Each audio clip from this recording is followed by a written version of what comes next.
Okay. These are the females. These are the girls. So we got the pink one here, the yellow one here, and where did lime green? So, yeah.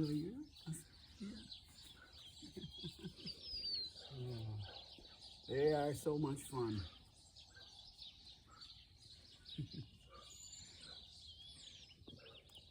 Hey, come here, come here. Actually, it's quite surprising how well they come when you call them already. We have a little crate that we put some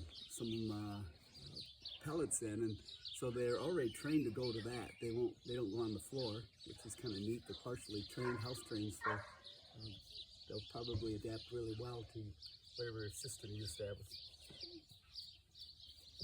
So there you go.